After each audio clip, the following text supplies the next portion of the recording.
Smart ಸಿಟಿಯಾಗಿರುವಂತಹ Mangaluru ನಗರಿ ಇದೀಗ ಸಂಪೂರ್ಣವಾಗಿ ಕಾಂಕ್ರೀಟೀಕರಣಗೊಂಡಿದೆ. ಇದ್ದ ಗಿಡ ಮರಗಳನ್ನು ಅಭಿವೃದ್ಧಿ ಹೆಸರಿನಲ್ಲಿ ಕಡಿದು ತೆಗೆದು ಹಾಕಲಾಗಿದೆ. ನಗರದಲ್ಲಿ ರಸ್ತೆ ಅಗಲೀಕರಣ ನೆಪದಲ್ಲಿ ಬೃಹತ್ ಮರಗಳಿಗೆ ಕೊಡಲಿ ಇಟ್ಟು ಹಾಕಲಾಗಿದೆ. ಇನ್ನು ಗಿಡ ನೆಡುವವರು ಯಾರು, ಮಂಗಳೂರಿನ ಈ ಅವ್ಯವಸ್ಥೆಗೆ ಹೊಣೆ ಯಾರು ಎನ್ನುವ ಪ್ರಶ್ನೆ ಪರಿಸರ ಪ್ರೇಮಿಗಳನ್ನ ಕಾಡತೊಡಗಿದೆ.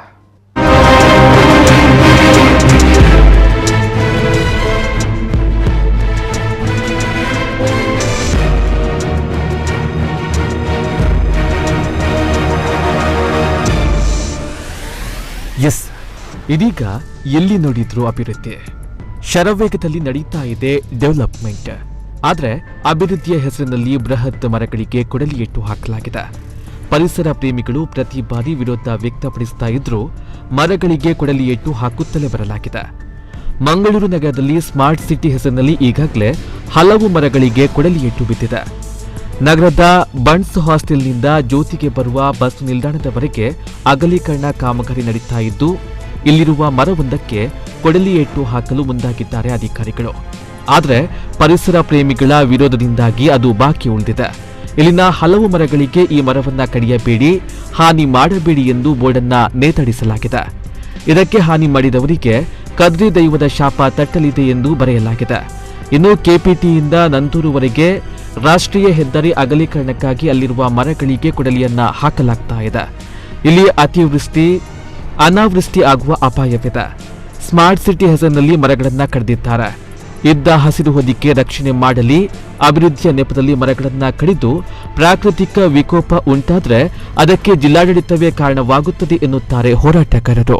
ರಾಜ್ಯ ಸರ್ಕಾರ ಒಂದು ಕಡೆಯಿಂದ ಮೊನ್ನೆ ಕೋಟಿ ವೃಕ್ಷ ಆಂದೋಲನ ಅಂತ ಸರ್ಕಾರವೇ ಕೋಟಿ ಗಿಡಗಳನ್ನು ನೆಡುವಂತ ಕಾರ್ಯಕ್ರಮ ಮಾಡಿತ್ತು. ಒಂದೆಡೆಯಲ್ಲಿ ಸರ್ಕಾರ ಪ್ರಾಯೋಜಿತ ಕಾರ್ಯಕ್ರಮಗಳ ಕಾಮಗಾರಿಗಳೇ ಇಂದಿದ್ದ ಗಿಡಗಳನ್ನು ಕಡಿತಾ ಇದ್ದಾರೆ. ಆ ಕಡೆಯಿಂದ ಗಿಡ ಬೆಳೆಸಿ, ಗಿಡ ಸಾಕಿ, ಪಶ್ಚಿಮ ಘಟ್ಟ ಉಳಿಸಿ ಅಂತ ಹೇಳೋದು, ಈ ಕಡೆಯಿಂದ ಗಿಡಗಳನ್ನು ಕತ್ತರಿಸುವಂಥ ಕೆಲಸಗಳನ್ನು ಮಾಡ್ತಾ ಇದ್ದಾರೆ. ತೀರಿದಷ್ಟು ಮಳೆಯಾಗಿ ಅತಿವೃಷ್ಟಿ ಅನಾವೃಷ್ಟಿಯಾಗಿ ಭೂಕುಸಿತ, ಚಂಡಮಾರುತ ಇಂಥೆಲ್ಲ ಪ್ರಾಕೃತಿಕ ದುರಂತಗಳಾಗ್ತದೆ. ಈಗ ಮಂಗಳೂರಿನಲ್ಲೇ ಒಂದು ಕಡೆ ಸ್ಮಾರ್ಟ್ ಸಿಟಿ ಅಂತ ಹೇಳ್ತಾರೆ. ಸ್ಮಾರ್ಟ್ ಸಿಟಿ ಅಂತೇಳಿ ಸಿಟಿಯ ಡೆವಲಪ್ಮೆಂಟ್ ಅಂತೇಳಿ, ಇಲ್ಲಿ ಸ್ಮಾರ್ಟ್ ಸಿಟಿ ಅಂತೇಳಿ ಇದ್ದ ಗಿಡ ಮರಗಳನ್ನು ಕತ್ತರಿಸಿದ್ದಾರೆ. ಇದ್ದ ಡ್ರೈನೇಜ್ನಲ್ಲಿ ನೀರಿಗೆ ಹೋಗೋ ವ್ಯವಸ್ಥೆ ಇಲ್ಲ, ಅಂತರ್ಜಲ ಇವರಿಗೆ ಎಂತಲೇ ಗೊತ್ತಿಲ್ಲ. ಹಾಗಿರುವಾಗ ಇದ್ದ ಗಿಡಗಳನ್ನು ಉಳಿಸುವುದು ಬಿಟ್ಟು ಇದೇನಾಗಿದೆ ಅಂದರೆ, ಇವತ್ತು ಪಶ್ಚಿಮ ಘಟ್ಟ ಇರಲಿ, ನಮ್ಮ ತುಳುನಾಡು ಇರಲಿ, ಕರಾವಳಿ ಇರಲಿ, ಇದ್ದ ಹಸಿರು ಹೊದಿಕೆಯನ್ನು ಕಿತ್ತು ಒಬ್ಬ ಮನುಷ್ಯನ ಚರ್ಮ ಕಿತ್ತಾಗಿ ಇವತ್ತು ನಮ್ಮ ಏನೇನೋ ರೋಗಗಳಿಗೆ ಕಾರಣ ಆಗ್ತದೆ. ಆದ ಕಾರಣ ಇವತ್ತು ಇವರ ಅಭಿವೃದ್ಧಿ ಎಂಬ ನೆಪದ ಕಾಮಗಾರಿಗಳಿಂದಾಗಿ ಇವತ್ತು ಜಲವೃಷ್ಟಿ ಅಥವಾ ಏನೇನೇ ಪ್ರಾಕೃತಿಕ ದುರಂತಗಳಿಗೆ ಮೂಲ ಕಾರಣ. ಇದ್ದ ಗಿಡ ಮರಗಳನ್ನು ಉಳಿಸುವುದು ಬಿಟ್ಟು ಎಲ್ಲ ಕಾಮಗಾರಿ ಅಥವಾ ಡಿವೈಡರ್ಲಿ ಮರಗಳನ್ನು ನೆಡಲಿ ಅಥವಾ ಆ ಕಡೆ ಈ ಕಡೆಯಿಂದ ಮರಗಳು ನೆಡಲಿ. ಒಂದು ಗಿಡ ಕಟ್ಟಿದ್ರೆ 10 ಗಿಡ ನೆಡಬೇಕು ಅಂತ ಹೇಳಿದ್ರು, 10 ಗಿಡ ಬಿಟ್ಟು ಒಂದು ಗಿಡವರು ನೆಡ್ತಾ ಇಲ್ಲ. ಅವರು ಒಂದು ಗಿಡ ನೆಟ್ಟದ್ದು ಕಾಣ್ತಾ ಇಲ್ಲ. ಆದ ಕಾರಣ ಮುಂದಿನ ಪ್ರಾಕೃತಿಕ ದುರಂತಗಳಿಗೆ ಮಂಗಳೂರು ಮಹಾನಗರಕ್ಕೆ ಜಿಲ್ಲಾಡಳಿತವೇ ಕಾರಣ ಆಗ್ತದೆ. ಕೆಪಿಟಿಯಿಂದ ನಂತೂರುವರೆಗೆ ಅಭಿವೃದ್ಧಿಯ ಹೆಸರಿನಲ್ಲಿ 600ಕ್ಕಿಂತಲೂ ಹೆಚ್ಚು ಮರಗಳನ್ನು ಕಡಿಯಲು ನಮ್ಮ ವಿರೋಧ ಇದೆ. ನಾವು ಅರಣ್ಯ ಇಲಾಖೆಯ ಜೊತೆ ಸೇರಿ ಕಳೆದ 8 ವರ್ಷಗಳಲ್ಲಿ ನೆಟ್ಟಿದ್ದೇವೆ. ಇವರಿಗೆ ಯೋಜನೆ ಮಾಡಬೇಕೆಂದಿದ್ದರೆ ಯೋಜನೆ ಬದಲಾವಣೆ ಮಾಡಬಹುದು. ಮರಗಿಡಗಳನ್ನ ಉಳಿಸಿ ಇವರು ಹೆದ್ದಾರಿ ಅಗಲೀಕರಣ ಮಾಡಲಿ ಎನ್ನುತ್ತಾರೆ ಪರಿಸರ ಪ್ರೇಮಿ ಜೀತಿ ಮಿಲಾನ್. ಇನ್ನು ಮರಗಳನ್ನ ಸ್ಥಳಾಂತರ ಮಾಡುವುದು ಕೂಡ ಸುಲಭದ ಮಾತಲ್ಲ ಎನ್ನುತ್ತಾರೆ ಅವರು. ಪದುವದಲ್ಲಿ ನಾನು ನೆಟ್ಟ ಗಿಡಗಳು ಮರಗಳಾಗಿವೆ, ಅದನ್ನ ಕಡಿಯುವುದಿಲ್ಲ ಎಂದು ಅಧಿಕಾರಿಗಳು ಹೇಳಿದ್ದಾರೆ. ಅಲ್ಲಿ ಹೆದ್ದಾರಿಗೆ ಎಷ್ಟು ಸೆಟ್ ಬ್ಯಾಕ್ ಬಿಡಬೇಕಾಗಿತ್ತೋ ಅಷ್ಟೇ ಬಿಟ್ಟು ನೆಡಲಾಗಿದೆ ಎನ್ನುತ್ತಾರೆ ಅವರು. ಕೆಪಿಟಿಯಿಂದ ನಂತರವರೆಗೆ ಸಾಧಾರಣ 600ಕ್ಕಿಂತ ಜಾಸ್ತಿ ಮರಗಳನ್ನು ರೋಡ್ ಎಕ್ಸ್ಪಾನ್ಷನ್ಗೋಸ್ಕರ ತೆಗೀಲಿಕ್ಕೆ ನಮ್ಮ ತುಂಬ ಅಬ್ಜೆಕ್ಷನ್ ಇದೆ. ಯಾಕಂದರೆ ಈ ರೋಡು ಏನಂದರೆ ಮಂಗಳೂರಿದ್ದು ಗೇಟ್ ವೇ ಅಂತ ಹೇಳ್ಬೋದು, ಗೇಟ್ ವೇ ಆಫ್ ಮ್ಯಾಂಗ್ಳೂರ್. ಇದನ್ನು ನಾವು ಕ್ಲೀನ್ ಮಾಡಿ ಒಂದು 7 ವರ್ಷ 8 ವರ್ಷ ಮೊದಲಿಂದ ತುಂಬ ಗಲೀಜಿತ್ತು. ಇದು 2 ಸೈಡಲ್ಲಿ ತುಂಬ ಕ್ಲೀನ್ ಮಾಡಿ ನಾವು ಫಾರೆಸ್ಟ್ ಡಿಪಾರ್ಟ್ಮೆಂಟ್ ಒಟ್ಟಿಗೆ ಸೇರಿ ಇದನ್ನು ಗಿಡ ನಟ್ಟದ್ದು ನಾವು. ಈಗದು ನಾವು ಟೆಂಪ್ರೇಚರ್ ಆಗಲಿ, ಈಗದು ನಾವು ಮಳೆದು ಪ್ಯಾಟರ್ನ್ ನೋಡಿದರೆ 85% ಮಳೆ ಕಮ್ಮಿ ಉಂಟು. ಅಷ್ಟೆಲ್ಲ ಗೊತ್ತಾಗಿ ಕೂಡ ಇವರು ಮರವನ್ನು ತೆಗಿಲೇಬೇಕು ಅಂತ ಹಠ ಇಟ್ಟಿದ್ದಾರೆ.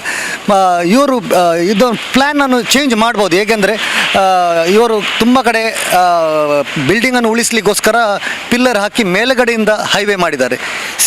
ಸೇಮ್ ಮರಗಳ ಗಿಡಗಳನ್ನು ಉಳಿಸಲಿಕ್ಕೆ ಈ ಪ್ಲ್ಯಾನನ್ನು ಚೇಂಜ್ ಮಾಡಬೇಕು, ಚೇಂಜ್ ಮಾಡಬಹುದು ಅಂತ ನನ್ನ ಅಭಿಪ್ರಾಯ. ಸರ್ ಅದನ್ನು ಮರವನ್ನು ಶಿಫ್ಟ್ ಮಾಡೋದು ಅಂತ ಒಂದು ಅದು ರೀಸನ್ ಮಾತ್ರ, ಅದನ್ನು ಶಿಫ್ಟ್ ಮಾಡೋದು ಅಷ್ಟು ಅಗತ್ಯ ಇದ್ದರೆ ಮಾತ್ರ ಶಿಫ್ಟ್ ಮಾಡುವಂಥದ್ದು. ಇದನ್ನು ನಾವು ಸೈಂಟಿಫಿಕಲ್ ಆಗಿ ಈ ಹೈವೇಯನ್ನು ನಾವು ಡೆವಲಪ್ ಮಾಡ್ಬೋದು, ಮಾಡಲೇಬೇಕು. ಜೂನ್ 10th ವರೆಗೆ ಲಾಸ್ಟ್ ಡೇಟ್ ಅಂತ ಹೇಳಿದ್ದಾರೆ ಅಬ್ಜೆಕ್ಷನಿಗೆ. ಸೊ ನಮಗೆ ಇದರ ಬಗ್ಗೆ ಯಾವಾಗಲೂ ಅಬ್ಜೆಕ್ಷನ್, ನಾವು ಇದರ ಬಗ್ಗೆ ನಾವು ಮನವಿಯನ್ನು ಕೂಡ ಸಲ್ಲಿಸ್ತೇವೆ.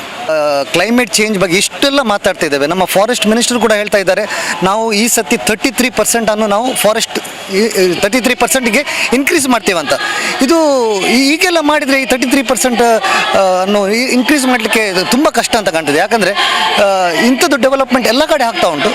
ನಾವು 33%ಗೆ ಫಾರೆಸ್ಟ್ ಕವರನ್ನು ತರಬೇಕಾದ್ರೆ ತುಂಬ ಶ್ರಮ ಪಡಬೇಕು. ಸೊ ಆದಷ್ಟು ನಾವು ಡೆವಲಪ್ಮೆಂಟನ್ನು ಸೈಂಟಿಫಿಕಲ್ ಆಗಿ ಮಾಡಬೇಕು. KPT ಪದ್ವಾದ ಹತ್ರ ನಾನೊಂದು ಮಿಯಾವಾಕಿ ಫಾರೆಸ್ಟ್ ಮಾಡಿದ್ದೇನೆ. ಅಲ್ಲಿ ಸಾಧಾರಣ 2140 ಮರಗಳಿವೆ. ಸೊ ಅದು ಉಳಿಸ್ತೇವೆ ಅಂತ ಅವರು ಹೇಳಿದ್ದಾರೆ. ಯಾಕಂದರೆ ನಾನು ಗಿಡ ನೆಡಬೇಕಾದ್ರೆ ಅದರ ಎಷ್ಟು ಸೆಟ್ ಬ್ಯಾಕ್ ಬಿಡಬೇಕಿತ್ತು, ಅದನ್ನು ಬಿಟ್ಟೆ ನಾನು ಗಿಡ ನೆಟ್ಟಿದ್ದೇನೆ. ನೇಚರ್ ಈಸ್ ಅವರ್ ಫ್ಯೂಚರ್ ಇದೆಲ್ಲ ವಿಚಾರ ಗೊತ್ತಿದ್ರು ಅಧಿಕಾರಿಗಳು ಅಭಿವೃದ್ಧಿಯ ಹೆಸರಿನಲ್ಲಿ ಮರ ಕಡಿಯಲು ಮುಂದಾಗುವುದು ಅವರ ತಾಳಕ್ಕೆ ತಕ್ಕಂತೆ ಜನಪ್ರತಿನಿಧಿಗಳು ಕೂಡ ಕುಣಿತಾ ಇರುವುದರಿಂದ ಮುಂದಿನ ದಿನಗಳಲ್ಲಿ ಭಾರಿ ಪ್ರಕೃತಿ ವಿಕೋಪಗಳಾಗುವುದು ಖಂಡಿತ. ಹೀಗಾಗಿ ಅಭಿವೃದ್ಧಿಯ ಹೆಸರಿನಲ್ಲಿ ಮರಗಳಿಗೆ ಕೊಡಲಿ ಹಾಕದೆ ಅಭಿವೃದ್ಧಿಯನ್ನ ಸೈಂಟಿಫಿಕ್ ನೆಲೆಯಲ್ಲಿ ಮಾಡಿದ್ರೆ ಎಲ್ಲರಿಗೂ ಒಳ್ಳೆಯದು, ಇಲ್ಲದೆ ಹೋದ್ರೆ ಯಾರಿಗೂ ಉಳಿಗಾಲವಿಲ್ಲ. ಗಣೇಶ್ ಪೂಜಾರಿ, ನಮ್ಮ ಕುಡ್ಲ ನ್ಯೂಸ್ 24x7 ಮಂಗಳೂರು.